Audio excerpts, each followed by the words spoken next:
it is an honor to invite you to address the gathering. I mean, honestly speaking, I was here to talk about the tenets of quality education, quality teacher education, where SDG 4C talks about the need of teacher education. And believe me, I felt that what was being spoken by Mr. Praveen and the revelations which Sagrika ma'am did, it just proved that we were all learners. As educators, I think I created a document and I really don't feel there is a need to go through. Yes, as educators, we are all learners. We constantly need to enhance our skills, upgrade our knowledge, reinvent ourselves, reincarnate ourselves. And Ma'am Sagrika ma'am laid the basis of the VUCA world. And I think the biggest experiential learning of VUCA world was, which you all underwent. Every day there were newer notifications. You did not know how to manage, SOPs were being drawn. All that was what was happening. That was development of your own potential. Now, coming back to what I had prepared and what I've written, because that's important. As educators, it's very important, and all policy documents are talking about that educators need to upskill themselves. Gone are the days where we would just go pick up our books and there was one-way transaction. We constantly talk about 21st century skills. I was talking to my friend from Bangladesh and I said that, you know, everybody is gulping this food down the food pipe. 21st century skills, scientific temperament, critical thinking, communication, innovation, collaboration. Are we stopping and thinking what these are? How can we implement them seamlessly in our teaching learning practices? Gone are the days when the educator was a sage on the stage. What is he now? He's a Guide by the side. Yeah, guide by the side, or a mentor. We constantly, all governments are constantly talking about mentorship. There is need of understanding where does your student come from? What is his socio-emotional background? These are the thought-provoking questions.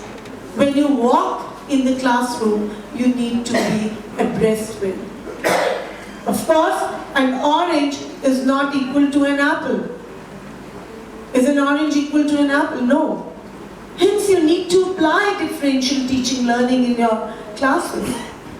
You have to retort to concepts of multiple intelligences, but let them not remain in your worksheets. Practice them. Retort to experiential learning pedagogies. They become very important. Design your lesson plans which are collaborative. And when we talk about collaborative lesson plans, it means together, listening, looking at the needs of your students. How do you people make your lesson plans? Can I have some of my Sri Lankan educators talk about how they make their lesson plans? Do you carry your lesson plan to the class? What is the importance of a lesson plan? Learning outcomes. Yeah? Anyone? Learning outcomes. Yes. Yes, ma'am.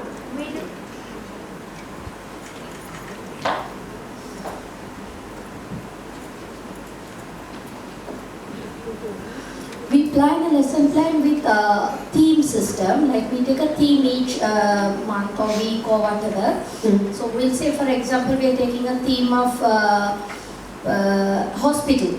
So that whole week we plan the lesson with hospital-based activities, like one child, like even for counting, we'll say for example counting.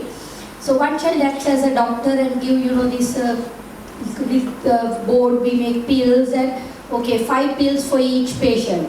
So then they count 5, so since they are small kids and they are starting their counting. So they give like that and count. And then when we are doing language, we do it again with the hospital theme, we do that whole week, the hospital theme. Then the next week we go for another theme. Yeah, great. And how does the closure to the activity happen? Is it just this remains to an activity, or does it get a closure?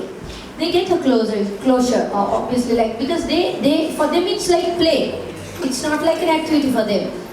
They don't even know that they're learning to count 1 to 5. What they're doing is, okay, I'm a doctor, I'm giving medicine. So they're just checking and giving medicine. So for them it's a play. But unintentionally they're learning something through that. Excellent, excellent. Give a big round of applause to Ma'am, you're from which school? I'm Rizmina from Miracle Kids Preschool. Great, great. Thank you so much. That means a truly experiential learning pedagogy is happening. Another thing is, in the morning here, the Honorable Education Minister spoke about that from classes 1 to, I believe, 8. It's the assessment of the... Yeah. It's the assessment of the teacher. If my student fails, I fail. So that is important. Your rubrics have to be important. How are you assessing your lesson plans? That has to be important. The learning outcomes. Are my learning outcomes ambitious or over-ambitious? Are they meeting to the needs of each and every child? Do we spend that kind of a time? These are questions. As educators, we need to take it up every day. As an educator, every day in the class is a daily plebiscite. You need to stand in front of your class and be accepted. And when you're being accepted, it means that your lesson plan was an A+. It's not the assessment of the student, it's the assessment of you all. Finally, coming to why we have gathered here. We have gathered here to deliberate and reinforce the lofty SDG goals. And SDG 4 specifically talks about education, where 4C says that teacher is the most critical component of the teaching learning process. She's no more the dispenser of information. She is the orchestrator of knowledge. So as educators, an important aspect is, like I had written about, but I don't think so, I need to wind it up, and I don't want to eat up the time of other resource persons. I just want to talk about that upskilling yourself is most important. I'll give you a small example. Even the mason, even the carpenter, they buy their own tools. They invest upon buying the new tools that come in the market. How many of us spend money on empowering our skills? Don't we wait for our management and school heads to push us, like here, to sit for undertake a workshop or undertake a talk show? My only request is two things. Be aware. Be aware of the changing times. You're going to stand in front of a generation which are the consumers of tomorrow. For them, for you, technology, you had a wow moment when you became tech savvy. But for them, they're born with technology. So you need to keep up pace. I think the mic is telling me, okay, thank you, ma'am. You need to keep up the pace with technology. As educators, technology will remain as the biggest enabler of the time. Skill development. And when we talk about skill development, we were talking about financial literacy as a skill, we were talking about entrepreneurial skills, but most important is honing the skills to be an effective teacher. Whenever you get a chance to do workshops, to do courses, please do them. Because when I was sitting here, believe you me, be prepared as educators, because you're leading the future. And with that, I just want to, in the end, as it's become a customary, to either start or end your session with a story. A story which you might have heard, and it's very close to my heart. It's the Teddy story. And I don't mind even if you've heard it, I want to reiterate the Teddy story, reinforce. So there was this teacher called Mrs. Thompson, and she was the class teacher of a wonderful age group, class 5, and the new session began, and she walked into the class, and as always she said, "Love you all."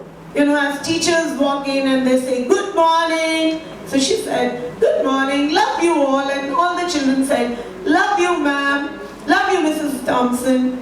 But she knew she was lying.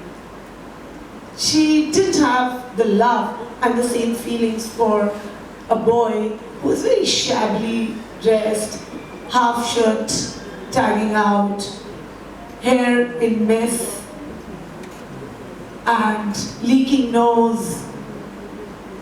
And she would just look at him and smile, but would just ignore. It was the assessment day, and the principal called Mrs. Thompson and said, "Why is Teddy not performing?" She says, "Ever since I've gotten into this class, he's very callous. I think he's not been well kept in his house. Nobody cares for him." And the principal was an aware principal, like most of you, who took each and every child's history with great sincerity and his behavior with great sincerity. And so he called the past year's teachers, and they were all very surprised. And they said that, "But Teddy was a wonderful child. What has happened to him?" And the principal asked one previous teacher and Mrs. Thompson to get into the root of why Teddy was behaving the way he was behaving. And they found out that Teddy, who was a wonderful child, his mother was suffering from a terminal disease. And naturally, when there was a disease or a problem or a major issue, the first neglect that anybody in the house faces is young children. Don't neglect when if the child is not behaving properly. And few days passed, the news came that Teddy's mom had died. Teddy kept on, the year changed, Mrs. Thompson went to another class, Teddy went to another class. Things kept on passing by, and Teddy passed out.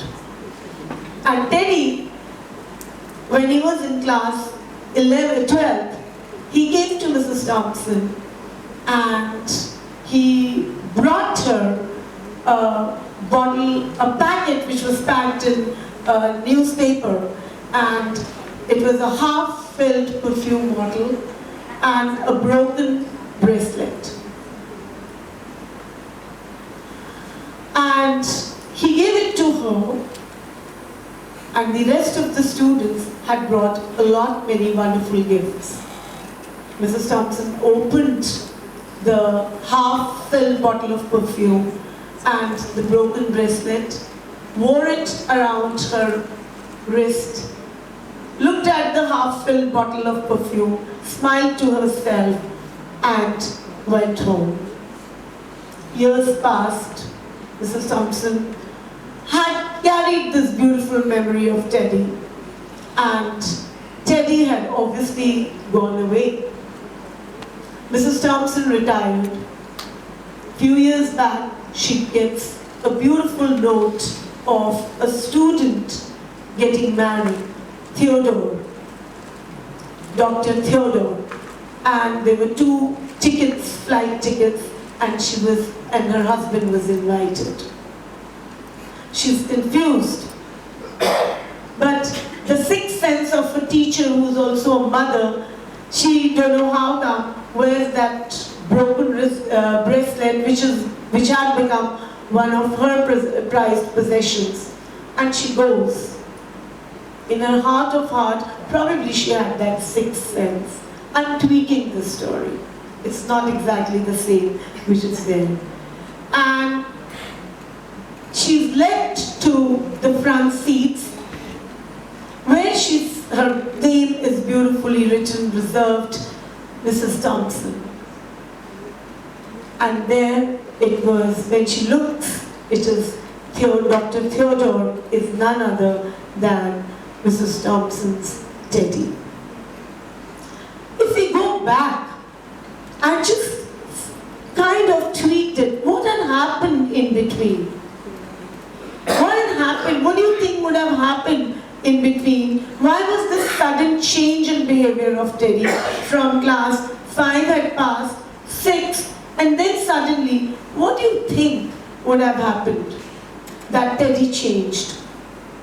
This is story of any educator. It could be you, it could be me. All the skills, all the workshops, everything that we'll do, everything will tantamount at the end to your relationship with your student. Always, I want a new perspective. Whoever, yes, ma'am. Yeah. I think we want to think about the students always differently. They may change somewhere in a small bit of incident or somewhere else when they are growing. We want to, as a teacher, we should pay our obvious attention every changes of the students. At that moment, we can make them higher ambitions, to a higher standard we can take. That's the thing. The teacher at that moment, the teacher also understood what happened at last to the student. That's how she bring about that students to higher education after understanding the student changes, failures in his life. That's the way we want to think as a teacher. Every generations when we teach in our career. Okay, thank you. So what are the 3 to 4 options that as an educator we have? What 3 to 4 options did the educator, Teddy's teacher, had? She found the root cause of Teddy's problem. One could be the root cause was found and it was worked upon. More attention was paid on Teddy. The other could be the home environment became fine and the father started giving more attention. ideal situation? Yes, ma'am. Now probably somebody from India. What could have been the ideal situation in this scenario? We all have heard the Teddy story, but it's time to change the story. It's time to reflect upon our role as Mrs. Thompson, as an educator. As Yes, ma'am. Mrs. Thompson become as a mother's dog. Yes. To Teddy. She became a mother to Teddy. But as an educator, what is your biggest role when you are faced with the pressure of curriculum? You have to fulfill the demands of a 21st century curriculum, educator, skills, and also look at the emotional and social backgrounds of the student. So what I'm trying to say is, today educators' role have become very, very critical. Lot of inclusivity. You cannot leave as an educator, as ma'am was talking about, if you are a true leader, you first have to have integrity. All the skills, all the workshops, everything will fall in place if you develop in yourself ethics like integrity. To whom? To your own self as an educator, to the work that you do. And with this, I rest my case. I didn't want to bore you with the SDG goals because I know I didn't want to bore you with, yes, as the Honorable Education Minister spoke about, the various national policies, because the entire world is looking to have a paradigm shift in the education system. Reason being, the world's demands are changing. Nothing else. So while education has to change, education cannot be the same old rote learning on an assembly line platform. Thank you so much and love you all. And once you go back to your classes, just be Mrs. Thompson's, but your own version of Mrs. Thompson. Thank you so much.